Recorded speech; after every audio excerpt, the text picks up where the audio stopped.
What's going on, everyone? Welcome back to the Scale News Update. If you're not familiar with the show, this is where we talk about the news topics that happened in the scale world of RC over the past week. If you enjoyed the Scale News Update, hit the like button and don't forget to subscribe. It really helps the channel. With that, let's jump into this week's topics. First up for this week, Element has released another of their Weather It Yourself, kind of like the scratch off paint version of the Element Ecto. Previously they had done the Trail Walker body. Now we find it on the Ecto. Underneath, the Ecto is completely unchanged. Still has the original transmission and everything else that you saw with that, including that trailing arm rear suspension. Just a different body color, black, but with the red paint underneath. You can sand it, you can scratch it, whatever you want to do. Axial had tried this a while back with the 1.9 Wraith, where they had the black painted outside and the silver underneath, and they never really pointed out that whole you could weather it yourself style on that. Element taking advantage of it and marketing it a specific way to their benefit. So if you've been thinking about an Ecto and you like the black, or you wanted to specifically weather it down to the red, this looks like it should be available here in the coming weeks. Another new one from FMS. This is actually the ROC Hobby 1/18th Magnum.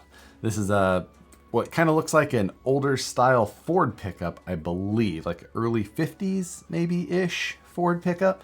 An injection molded hard body. Fantastic detail on that. The 1/18th platform that these sit on top of is nothing special. It's nothing overly impressive. The axles are pretty bulky, but at the same time, the highlight is the body. You're not going to see the same type of upgrade or performance out of these platforms ever that you would see out of like the TRX-4M 1/18th scale or anything like that. But definitely not the goal for this. This is $139 for this. So definitely a really nice looking body with some good looking wheels and tires.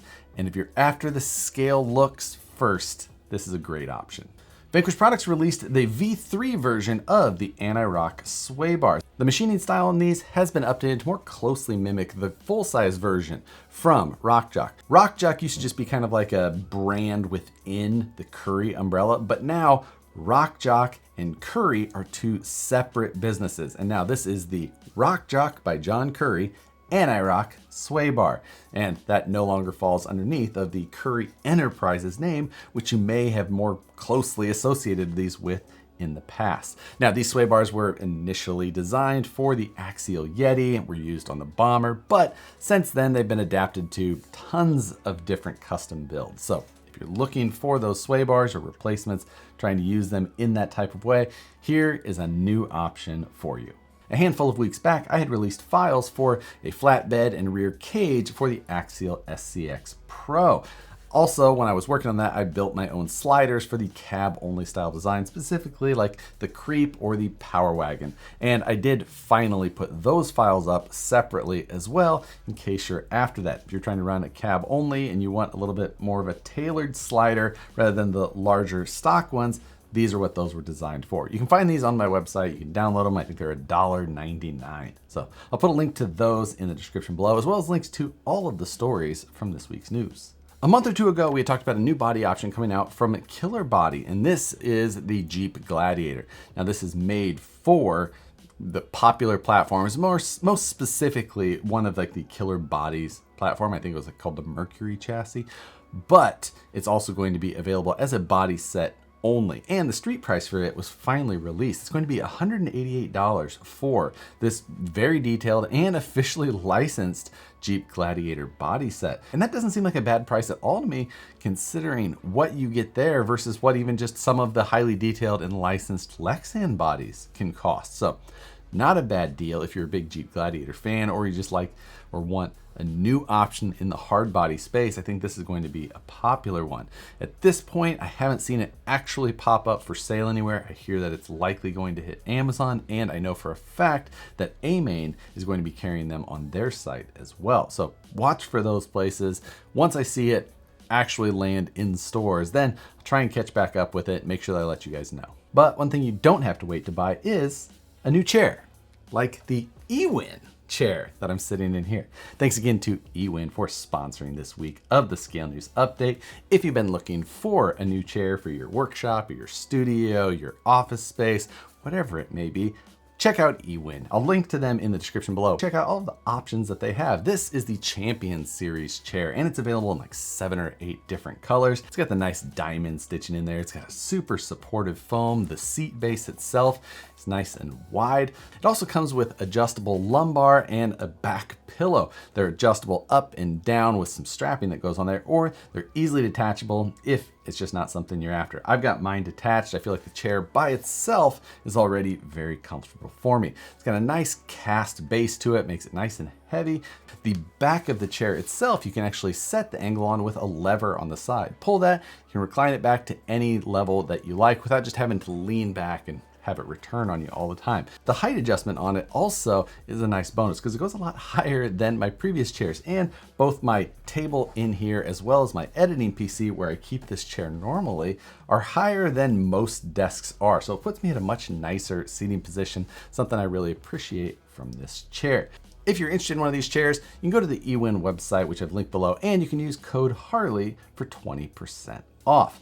Also, Ewin will be giving away one of these chairs to one of the viewers of the channel. So make sure you're subscribed and answer this week's question. Make sure you note whatever color chair you may want. And Ewin will be choosing a winner from one of the next 4 Scale News Update that they're sponsoring. Thanks again to Ewin for supporting the Scale News Update. Rebel RC may be a name that is familiar to some of you. It popped up around August of 2021. At the time that we learned of Rebel RC being launched, we also learned that it was being launched by the former president of Axial Racing. So it looked like it had some potential behind it. We saw the vehicle release shortly after, and we could tell that it wasn't their vehicle design, that it was just a rebrand of something that was previously available.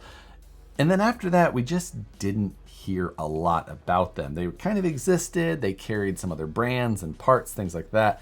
But then over the last week or month or so, it had been noticed that it was gone. We had heard not too long ago that they were no longer going to be supporting that RebelCon vehicle, and that may have been due to some of the Jeep issues that had been happening as of late. Because even though that vehicle had a angry grill on it, underneath of that angry grill was a regular Jeep grill.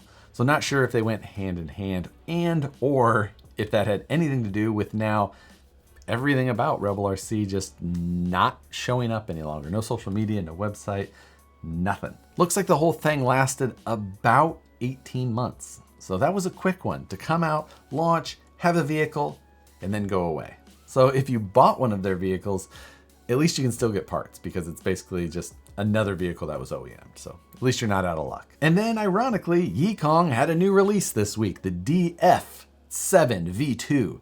This is a UDR-ish trophy truck. This is labeled as a 1/7 scale. It doesn't exactly have the polished styling of the UDR though. Neither the graphics or the grille, the just overall look of the body panels, it all looks a little just unfinished, not done. Something about it, it just doesn't look quite right.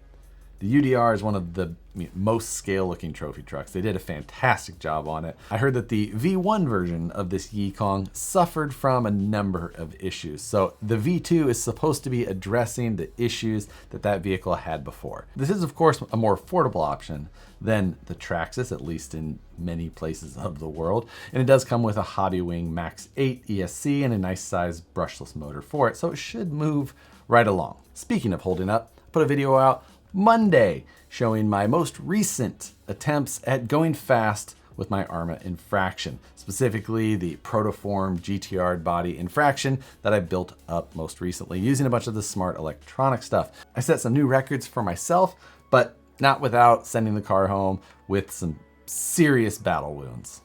Go check that video out as well. I'll link to it in the description below. For those of you on the West Coast or looking to travel to the West Coast, Axial Fest West tickets are available now.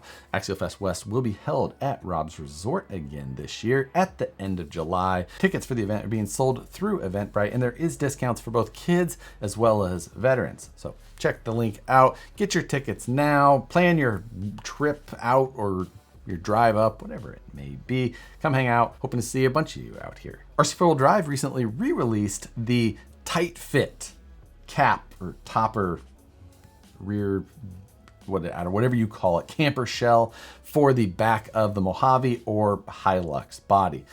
exactly what it sounds like. If you're looking to try and make your Hilux body look a little bit different than all the other ones, this is an option that maybe you haven't seen used as much. It's not cheap though. Well, $62 is what you're gonna pay for that rear shell. This Wednesday, come join us for a live stream takeover. Season 4, we're into it now. 6 p.m. Pacific, 9 p.m. Eastern. Matt from the Scale Builders Guild and myself talking about half RC related and half not. Also on Wednesday before live stream takeover, make sure and watch Matt's latest episode of Road to the Rockies, where he'll be covering his most recent progress on his Class 1, 2, and 3 trucks that he is assembling for the Rocky Mountain Regional Championship. That event's being hosted by Team Garage Hack out in Colorado in the Red Feathers area. That event's coming up at the beginning of June, so clock is ticking on that one. Last week on the Scale News Update, I asked you what item that's non-RC related would you like to have to support your RC hobby? And there was a lot of good tool options in there. Time, something we all wish we could just get more of. And people to also share the hobby with. A lot of people are just in areas where finding other like people in the hobby is very difficult. And I completely understand that. I came from an area that was very much like that when I was very first getting into the hobby, and it is difficult. But for this week, I want to ask you all, what's the biggest mistake you've made in RC? Whether it's a certain type of purchase or going down a certain path or maybe an actual injury while out doing RC. I want to hear. Put it in the comments below. Funnier the better, but real life lessons totally open to as well. Put them in the comments below. Love reading them every week. And don't forget, drop your preferred color of Ewin chair if you're interested in winning one of those as well. But that's going to do it for this week of the Scale News Update. As always, I appreciate you all for watching. Hit the like button if you enjoy it. Subscribe. Hit the notification bell so you get updates as soon as the Scale News Update is uploaded. Thanks as always for watching. We'll see you on the next one.